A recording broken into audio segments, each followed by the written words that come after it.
Coming up on today's show, we're going to look at an update from Yannick Ngakoue, who commented on what he's looking for in a team, and we'll figure out whether or not Denver could be a perfect fit.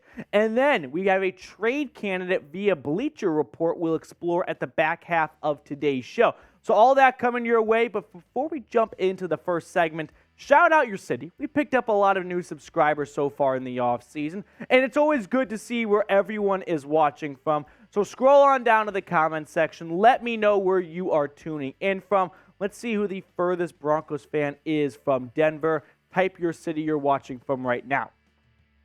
Yannick Ngakoue leads today's show because he recently voiced what he is looking for in a team in free agency.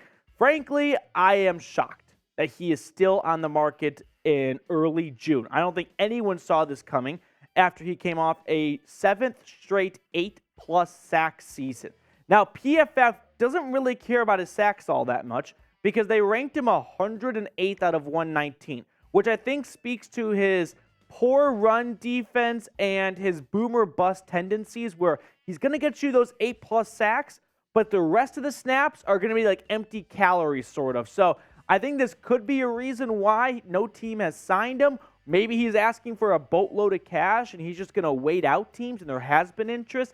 I'm not exactly sure, but I am sure of this. Denver should be interested in adding more edge rushers here. Now, this is what Yannick Ngakoue said on a SiriusXM NFL radio interview. I definitely want to play for a contender, play for a team and an organization that wants to win a Super Bowl. That's one of the things on my agenda, to be able to help and contribute to that. Hopefully, I can get some great interest from a contender. Now, I can guarantee that Denver is one of the organizations that wants to win a Super Bowl. I can't say that for all of them. Last 20 years, not the Commanders, for example. But the key word I took out of that couple sentences right there was hopefully, right? Because I can't go up to Yannick Ngakoue and say, you want a contender? The 2022 5-win Denver Broncos, now those are Super Bowl contenders. A lot has changed since then, mainly adding Sean Payton, and that's definitely going to boost Denver's stock going into 2023. But a lot of the top-tier teams are kind of set at pass rusher. We saw the Bills add Leonard Floyd. That kind of knocks them out of looking for another edge rusher. So if Yannick Ngakoue doesn't get any calls from his top list of contenders, Denver could be sitting pretty right now with Sean Payton and a good head on their shoulders at Mile High as a team he would be interested in playing for. When we look at Denver's front five, I mean, if you were to add Yannick Ngakoue, I think you line him up next to DJ Jones, opposite Zach Allen, and that is a good pass rushing unit, right? Baron Browning and Randy Gregory when healthy, with Zach Allen an ascending defensive lineman, DJ Jones to focus on the run, and then Yannick Ngakoue in there. You're definitely selling out for the pass. There's not a bunch of great run stoppers outside of DJ Jones, but in 2023, it's all about getting after the quarterback, right? Teams are passing it more than they are running it. So while I'm not in love with the idea of punting on run defense altogether, for obvious passing situations, this could be a great rotation to have. Now, Ngakoue the last 4 seasons has been one of the most consistent defensive ends, outside linebackers in football.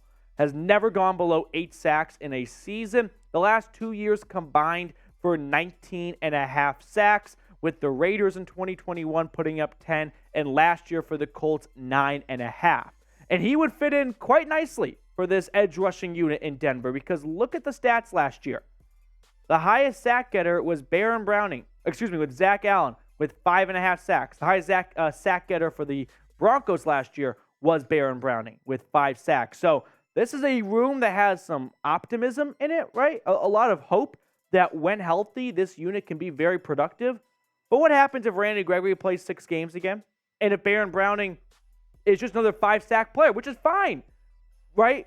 But if you don't get a sophomore step from Nick Bonito, and Zach Allen improves from a 5.5 sack player to a 7-sack player, you're not even really sniffing a double-digit sack player, which Yannick Ngakoue has been multiple times in his career. So now I want everyone watching to be the GM and let me know if you think the Broncos should sign Yannick Ngakoue. He's looking for a contender. I'm not going to lie and act like Denver is right there with the Bills, the Chiefs, and the Bengals to win the Super Bowl. But with Sean Payton, a top 5 coach in the NFL, and hopefully a rejuvenated and turned around Russell Wilson, this team could easily compete in the AFC and surprise a lot of people. As for the financial side of things, in case you're wondering, Denver's got a hair over $10 million, which it doesn't mean that if they give him, say, a $12 million contract, they're in the red, negative $2 million. Remember, it's only about the cap hit. Now, you could always lower the cap hit by slapping void years on or putting a lot of money into a signing bonus. If you're looking for a piece of framework, a blueprint for what a Yannick Ngakoue contract could look like, look no further than Leonard Floyd's. We just signed with the Bills, a 1-year, $7 million contract. Now, a lot of incentives in there, which can make it worth up to $9 million, and I expect something similar for Ngakoue wherever he signs. They guaranteed all $7 million, so the cap hit's not that high, and I think that's probably what Ngakoue is going to be getting, right? I mean, Leonard Floyd and him are in similar tiers as far as edge rushers go. Both players, 8+ sacks the last 3 seasons. Leonard Floyd is more of an outside linebacker than a defensive end, so they're not quite apples to apples. But I think this is a good starting point for what to expect in a Yannick Ngakoue contract. So if you're worried about paying him $15 million, I don't think that's going to be the case anymore. Now, if a move is made, you guys know we're going to cover it here at the channel. For those of you that have been subscribed, you know that. But if you are not subscribed, we'll get you a video. We'll go live. We'll do all the bells and whistles anytime Denver makes a big move. So make sure to subscribe and help us reach 14,000 subscribers. It's been a fun climb up to this next milestone. Help us push us over the edge by hitting that sub button down below for absolutely nothing. Now, moving on to our next segment of the show, KJ Hamler. Bleacher Report picked him as a trade candidate for Denver after combing through all 32 NFL rosters, and this is who they picked for the Broncos. Right off the bat, a couple thoughts. One, at least they didn't pick Courtland Sutton because that's getting a bit boring, right? We have heard a ton about Courtland Sutton trade talk, and believe me, I'm getting a bit tired of it too. And number two, no shit, Sherlock. Who's calling for KJ Hamler, though? Like, sure, it's easy for Denver to be interested in trading Hamler away, but who's picking up the phone on the other end?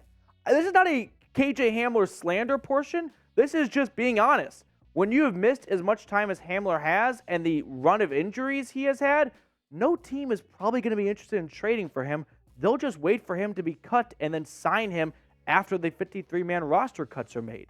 So some background information on the former second-round pick. Came out of Penn State back in 2020. He has played in less than 50% of possible games through 3 seasons, just 23 so far. And we know that he suffered a really, really tough ACL and hip injury back in 2021. 2022, it looks like a full year to recover. Every time he took 1 step forward, it's kind of like taking 2 steps back, though. But then, unfortunately, we saw him suffer a torn, or partially torn rather, pectoral muscle back in March, which currently has him in line to be ready to go-ish around training camp. Unfortunately, it's just been a really, sad story for KJ Hamler. The injuries have constantly gotten in the way of a player who had incredible speed coming out of Penn State, but an ACL, a hip injury, and now a pec injury. It really makes you wonder what the future is like for Hamler.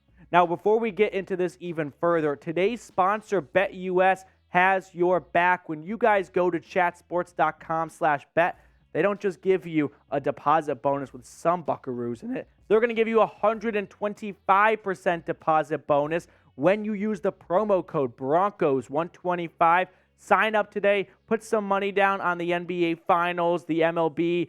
Maybe fade the Rockies. Oh, they're having a decent run lately. But regardless, make sure you make all of your picks at chatsports.com/bet. Promo code Broncos125. Now, more on KJ Hamler.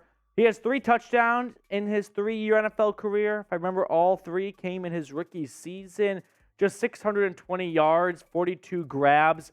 It's been a very, unfortunate story for KJ Hamler because of the injuries. It's not because of a lack of talent. We saw some good flashes in his rookie season to be optimistic about him being someone who can stretch the field.